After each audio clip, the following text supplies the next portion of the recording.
नामदेव ढसाल 70 और 80 के दशक में भारतीय समाज की विसंगतियों के खिलाफ, घोर जातिवाद और अस्पृश्यता, छुआछूत के खिलाफ, सामाजिक असमानता और वर्गभेद के खिलाफ विश्व के बड़े योद्धाओं Nelson Mandela, Martin Luther King, doctor Bhimrao Ambedkar, PV Ramasamy Periyar, Jyotirao Phule, Narayan Guru, मान्यवर कांसीराम और ऐसे ही अनेक महापुरुषों की कड़ी में एक नाम आता है, नामदेव लक्ष्मण ढसाल।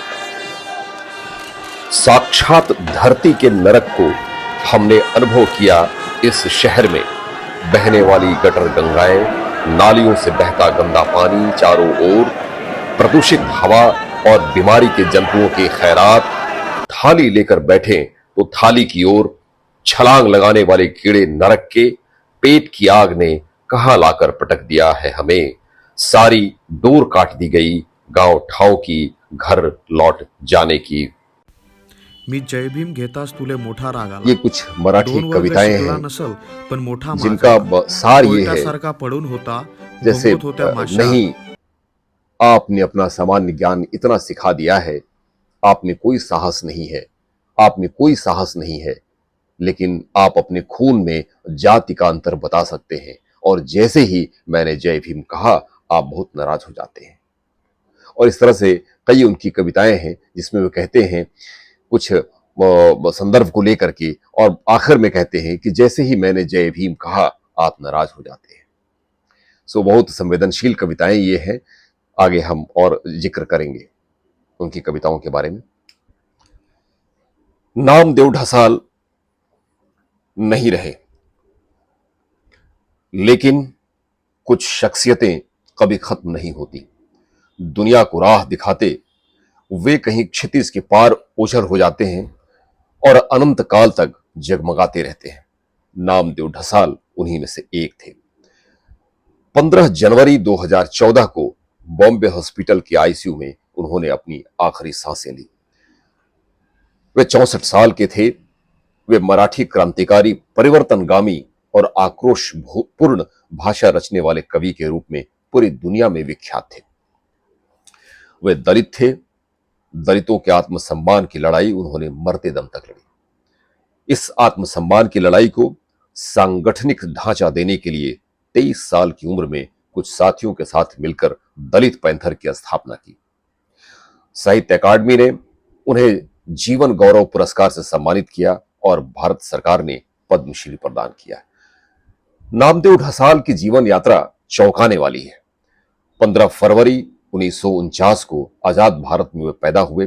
भारत की सामाजिक पृष्ठभूमि जातियों में जकड़ा समाज, जहां मनुष्य कर्म से नहीं, जन्म और जातियों के कारण बड़ा या छोटा था। बहरहाल नामदेव की जाति थी महार। बस्ती थी बंबई की बदनाम गलियां। गोल पीठा, जहां औरतें पेट की भूख, लाचारी, बेबसी के कारण अपना जिस्म बेचने के लिए अभिशप्त थी। पिता यही कसाई घर में काम करते थे। नामदेव के लिए हर ओर निराशा थी। किसी तरह अपनी शिक्षा पूरी की। अभी जिंदगी की भोर हुई ही थी कि नामदेव का साबका तकलीफों और संघर्षों से पड़ चुका था। विपरीत परिस्थितियों में भी सब कुछ स्वीकार करने वाले नामदेव जिंदगी की शर्तों से समझौता नहीं किया, न ही गंदी बस्ती में पैदा होने का अभिशाप कभी स्वीकार किया। उजाले में पूरी दुनिया, पूरी मुंबई नामदेव ने देखी और देखा कि दुनिया में हकों का बंटवारा सही नहीं है। जिंदगी जीने के लिए न्यूनतम बुनियादी चीजें जैसे आदमी की गैरत, उसका आत्मसम्मान तक में फरेब था। ऐसे में एकमात्र विकल्प था लड़ना। लेकिन नामदेव की परवरिश बेमिसाल थी। किशोर होते होते नामदेव जान चुके थे कि शब्दों और साहित्य में बड़ी ताकत है और दुनिया का सबसे बड़ा अस्त्र कलम है और दुनिया का सबसे ताकतवर ज्वलनशील बारूद शब्द है। और नामदेव ने अपने सारे आक्रोश और मन की छटपटाहट शब्दों को सौंप दी। धधकते दुखों और अपने समय का यथार्थ लेकर नामदेव की पहली किताब आई, गोल पीठा, 1973 में। मराठी में लिखी हुई कविता की इस किताब ने न केवल मराठी लेखन में नए मुहावरों, नई परिभाषाओं को जन्म दिया, बल्कि मराठी साहित्य को दलित यथार्थ दृष्टिकोण से विमर्श करने के लिए उद्वेलित भी किया। गोलपीठा में नामदेव ढसाल ने दलितों, अभाव और लाचारी में राह खोजती बेबस औरतों की पीड़ा का शब्द रूपांतरण किया है। विख्यात नाटककार विजय तेंदुलकर लिखते हैं कि नो मैंस लैंड जहां शुरू होता है, वहीं से गोलपीठा की कविताएं बंबई की दुनिया में प्रवेश करती है।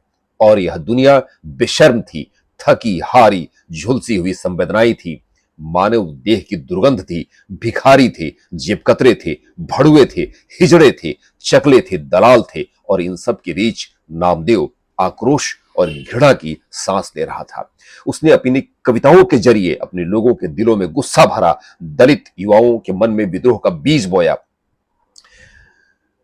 वो कहते हैं कि साक्षात धरती के नरक को हमने अनुभव किया इस शहर में। बहने वाली गटर गंगाएं, नालियों से बहता गंदा पानी, चारों ओर प्रदूषित हवा और बीमारी की जंतुओं की खैरात।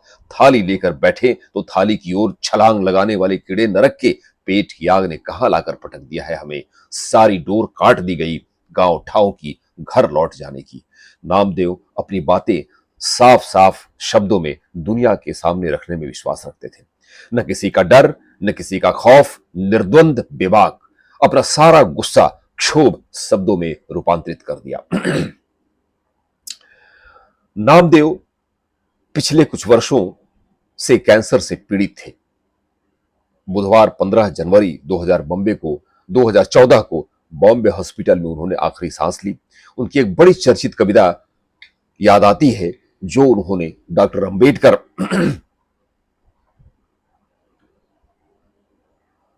उनकी एक बड़ी चर्चित कविता यहां मैं पढ़ रहा हूं जो उन्होंने डॉक्टर अंबेडकर 1986 के नाम लिखा था। हमारा मरा खून लहलहाने लगा है फिर से, वह हो गया है तलवार के फल से भी ज्यादा जालिम। सचमुच इतना बल कहां से दिया तुमने हमें, चेहरों से सभी मुखौटों को हटाकर मुझे जगाने दो।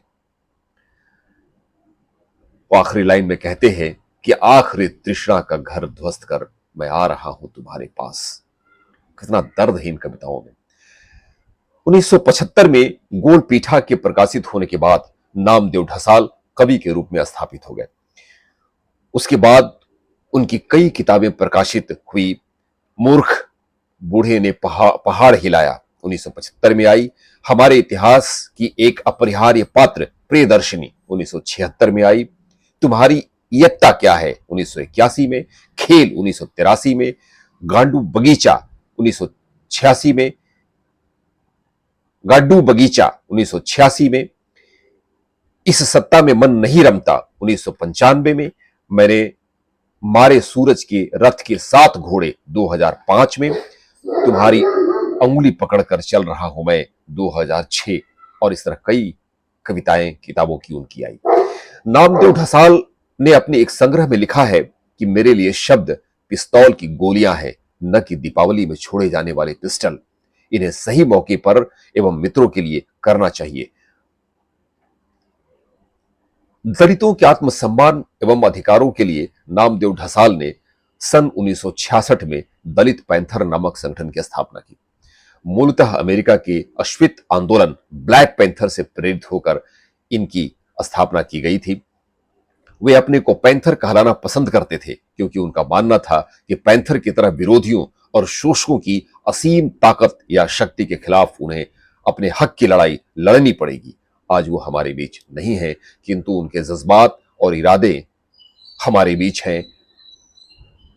हम उनके स्मरण को कोटि कोटि नमन करते हैं।